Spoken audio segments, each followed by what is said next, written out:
మరింతగా ఆత్మీయ జీవితంలో పురుకొల్పబడి ముందుకు కొనసాగుతుందని దేవుని కృపను బట్టి నేనైతే బలంగా నమ్ముతున్నాను.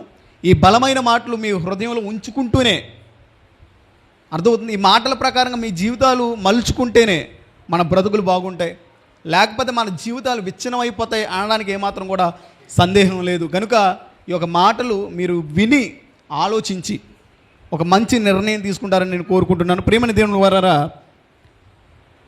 మనిషి జీవితం అన్నది చాలా చిన్నది అన్న విషయం చాలామందికి తెలుసు. మన దగ్గర ఎంత డబ్బు ఉన్నా, ఎంత అందం ఉన్నా, ఎంత బలం ఉన్నా,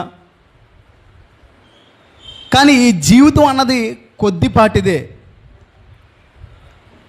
మనకు ఎంత బలం ఉన్నా సరే, నీవు బలవంతుడువు కదా అని నీ దగ్గరికి ఒక సూదొచ్చి, అర్థమవుతుందా, నువ్వు ఒక బలవంతుడువు కదా అని చెప్పేసి నీ దగ్గరకు ఒక సూదొచ్చి నిన్ను గుచ్చుతాను అంటే నన్ను గుచ్చే అంటావా? అనగలమా? నన్ను గుచ్చు, నాలో బలం ఉంది, నాకేమీ అవ్వదు, నెవర్. అలా చెయ్యొద్దు, అలా చెయ్యొద్దు.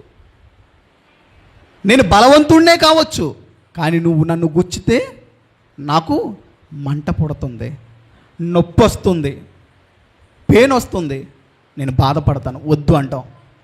సరే, నాకు చాలా అందం ఉంది, నేను చాలా అందగాడిని, నేను చాలా అందగత్తి, నేను చాలా అందంగా ఉన్నాను.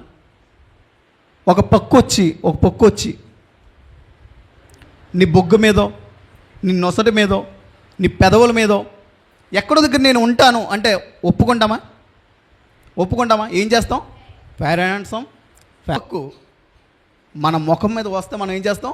ఒప్పుకోం. ఎందుకని? అందం పాడైపోద్ది. సరే, చాలా ధనం ఉంది, ఒక్కసారి నిన్ను పేదవాడికి చేసేస్తాను అంటే ఒప్పుకుంటామా? ఒప్పుకోం. చిన్న సూదొచ్చి గుచ్చుకుంటే నీ బలం ఏమైపోతుంది?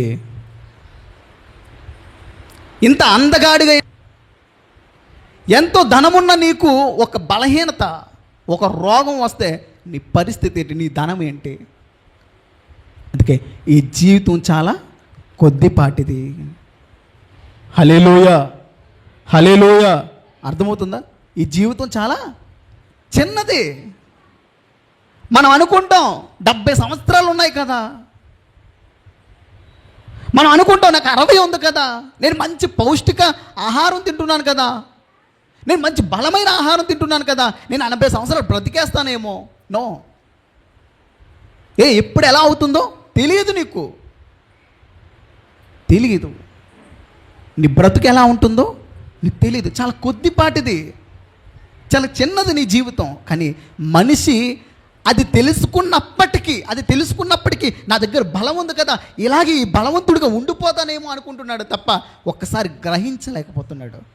నా దగ్గర ధనం ఉంది, ధనంతో పాటు నేను ఇలా ఉండిపోతానేమో అనుకుంటున్నాడు తప్ప ఒక్కసారి ఆలోచించలేకపోతున్నాడు, వెనక్కి రాలేకపోతున్నాడు, ఆత్మీయంగా ఆలోచన తీసుకోలేకపోతున్నాడు. ప్రియమైన దేవుని వారలారా, ఒకసారి ఈ ఉదయకాల సమయంలో ఈ ఒక మాటలు జాగ్రత్తగా వినండి. మన ఆత్మీయ జీవితానికి చాలా చాలా ఇంపార్టెంట్ అన్నమాట ఈ మాటలు. నేనైతే బలంగా ఒక విషయాన్ని నమ్ముతున్నాను. ఈ వాక్యాన్ని మనం విని విడిచిపెట్టకుండా, వదలకుండా ఒక్కసారి పట్టుకొని ఈ వాక్య ప్రకారంగా మన జీవితాన్ని అన్వయించుకొని మన బ్రతుకుని నడిపించుకున్నట్టయితే నేను నమ్ముతున్నాను, ఖచ్చితంగా దేవుని కృపను బట్టి మన జీవితం ఫలభరితంగా, బలమైన వాడుగా ఖచ్చితంగా నువ్వు ఈ లోకంలో ఉంటావు. ఈ సమాజం నిన్ను చూసేటప్పుడు, పలాని వాడు ఒకప్పుడు చూసేటప్పుడు నేను ఎలా ఉన్నాను, కానీ ఈరోజు ఇంత అందంగా, ఇంత ఆనందంగా, ఇంత ఆహ్లాదకరంగా ఎలా తన జీవితాన్ని గడుపుకుంటున్నాడు అన్న విషయాన్ని ఖచ్చితంగా ఆలోచిస్తారు నిన్ను చూసేటప్పుడు. హల్లెలూయా, హల్లెలూయా. దేవుని నామానికి మహిమ కలుగుగాక. హల్లెలూయా. అర్థమవుతుందా? మనిషి జీవితం చాలా చిన్నది. ఈ చిన్నపాటి జీవితాన్ని మనుషులు ఏ విధంగా తీర్చారంటే 4 దశలుగా చూడగలం. మనిషి జీవితాన్ని 4 దశలుగా చూడగలం. మొదటి దశ ఏంటమ్మా? చదువుకున్నారు కదా చాలామంది. మొదటి దశ ఏంటి మనిషి జీవితంలో? బాల్యం. రెండోది కాదు, కౌమార్యం. కౌమార్యం అంటే బాల్యానికి యవ్వనానికి మధ్య ఉండేదే టీనేజ్ అంటాం. దీన్ని ఇంగ్లీష్లో ఏమంటాం? టీనేజ్. కౌమార్యం. బట్ ఈ కౌమార్యంలో మనం ఈ టీనేజ్ వయసులో చాలా చాలా చాలా ఇంపార్టెంట్గా మన జీవితాన్ని చూసుకోవాలి. ఖచ్చితంగా చాలా ఇంపార్టెంట్గా చూసుకోవాలి మన జీవితాన్ని. ఏ మాత్రం దారి తప్పినా, గండి తప్పినా మన జీవితం యవ్వనంలోకి వెళ్ళక ముందే విచ్ఛిన్నం అయిపోతుంది. ఎందుకు? ఈ వయసులో కొన్ని అవయవాలు మన శరీరంలో ఎదుగుతుంటాయి. అలా ఎదిగేటప్పుడు కొన్ని కోరికలు ఉత్పన్నం జరుగుతుంటాయి మన జీవితంలో. మన శరీరంలో కొన్ని కోరికలు ఉత్పన్నం జరుగుతాయి.